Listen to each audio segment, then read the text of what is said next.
Muito bem, vamos dar continuidade, né? Vimos, então, até o momento que o González Porta ele se posiciona contrário à ideia de que na filosofia reina o caos, né, e a mera opinião.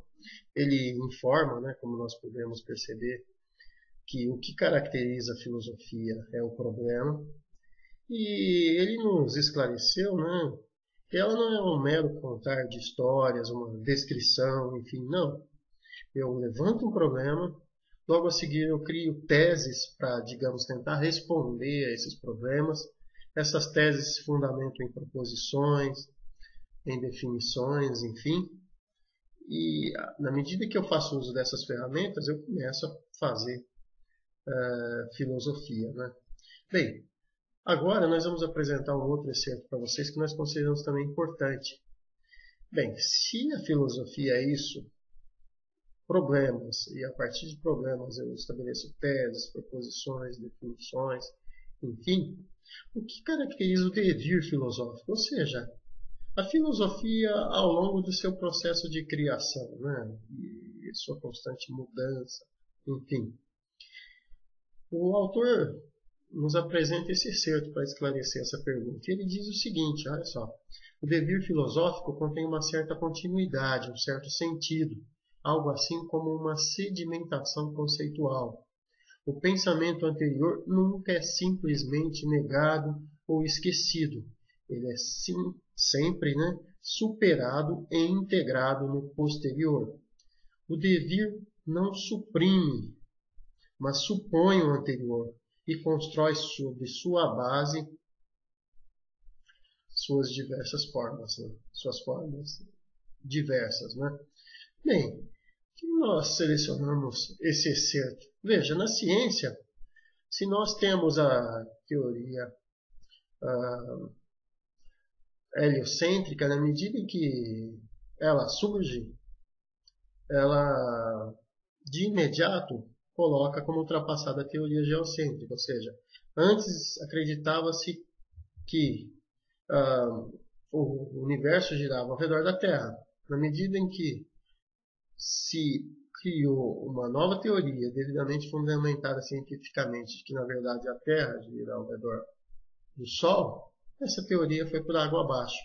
O mesmo não acontece com a filosofia. A filosofia, segundo o autor, como ele diz, é uma sedimentação. O que é sedimentação? Imagine, vamos pensar o sentido original dessa palavra, uma terra sedimentada, sedimentos. O que é isso? A natureza vai produzindo, né, elementos que se degradam, né? Esses elementos tocam o solo, né? Imaginamos folhas que à medida que o tempo vai passando vão apodrecendo, enfim. E nesse processo o solo vai como que recebendo esses nutrientes e eles vão se ajustando ao longo do tempo, com a chuva, com o sol, enfim. E aquela terra inicial nunca é a mesma, ela vai, digamos, adquirindo novos elementos que vão se acomodando. Da mesma forma, temos a sedimentação conceitual. Se você lê a teoria, por exemplo, da justiça de Platão, ela é tão atual à época quanto é atualmente. É claro, existirão novas abordagens, existirão aspectos que ele não conseguiu tratar, enfim, sim. Mas as leituras que se farão serão feitas a partir dela e apresentarão contrapontos, enfim, mas ela é nunca negada ou esquecida, ela está lá. Ela pode ser superada na medida que, digamos, lida com questões importantes a partir de um filósofo contemporâneo que à época não existia, enfim, mas ela é integrada na posterior. E aí uma chave do que o autor coloca, né? O devir não suprime, mas supõe o anterior e constrói sobre sua base formas diversas. Então veja só, se você quiser estudar filosofia adequadamente, há de se pensar as perguntas iniciais e ver como elas estão sendo respondidas ao longo do tempo. Essa sedimentação de respostas sempre ocorrerá. Se você achar que, por exemplo, a partir de Nietzsche, a questão moral nunca mais será a mesma. Logo, todas as considerações anteriores estão ultrapassadas. Se você faz esse tipo de afirmação, significa que você não entendeu esse processo de sedimentação. Porque o problema persiste. Existem elementos que Nietzsche não trata no que tange a questão moral, enfim, e que outros tratam. Então há uma espécie de inter-relação entre essas produções filosóficas. Logo, é importante tratar desse aspecto, porque não existe teoria, digamos, totalmente superada ou, digamos, esquecida. Ela pode ser sempre retomada, teoria extra que eu digo, no que se refere à questão filosófica. Né? Bem, avançando, temos aqui na página 34 e 35, né, alguns excertos, né? Por exemplo, que a filosofia é construída sobre sua base de formas diversas. É certo que muitos filósofos pretenderam apagar tudo e começar do zero, mas sempre se tratou de pura ilusão. Caso tal fato prove alguma coisa, é só que grandes filósofos podem ser pequenos homens. Então veja, se você bem, você vai ler, né, e já está lendo ou já leu, né, mas na medida que você lê este ou aquele filósofo, a impressão que você tem é que ele descobriu, digamos, o santo graal da filosofia. Ele respondeu a uma pergunta, né? Logo, não existe nenhuma outra possibilidade. O autor discorda. Ele diz que isso é, digamos, para falarmos tal como Nietzsche, né? Humano, demasiadamente humano.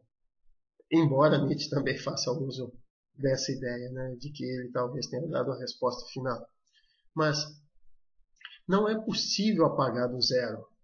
Tem uma frase interessante, né, do Crastres, que diz que nós somos como anões sobre o ombro de gigantes. Pigmai gigantum. E por que ele diz isso? Nós estamos sempre absorvendo das produções filosóficas anteriores e produzindo novas filosofias. É impossível nós começarmos do zero. Como que deixar de lado toda e qualquer produção filosófica anterior. Sempre essa sedimentação, né? Esse devir, né? Cooperativo entre filósofos e filosofias, na verdade, né? Vai ocorrer. Bem, por fim, temos na página 39, né? Digamos um resumo do que o autor buscou tratar.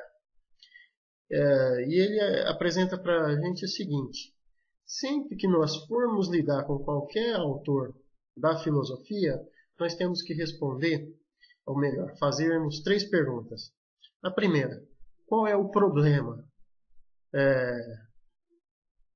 que o filósofo busca responder?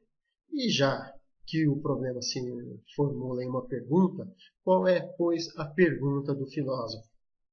Segundo aspecto, qual é a solução ou resposta, ou seja, qual é a tese ou conjunto de teses que o filósofo propõe?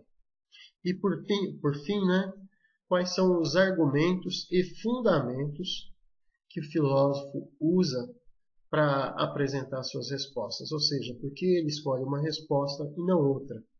Se você começar a fazer esse exercício no seu ato de ler e dissertar filosoficamente, você vai perceber o quanto esse caminho é interessante para que você possa fazer de fato filosofia e que possa sair da filosofia, digamos, equivocadamente interpretada como mera opinião ou um caos de subjetividades que acham que estão fazendo filosofia. Bem, enfim é isso. Espero que essa videoaula possa ter ajudado você a compreender o texto do Porta, né, devido àquelas dificuldades técnicas que nós citamos para você, né? E desejo a você boas aventuras nessa disciplina de dissertação filosófica. Obrigado. Até mais.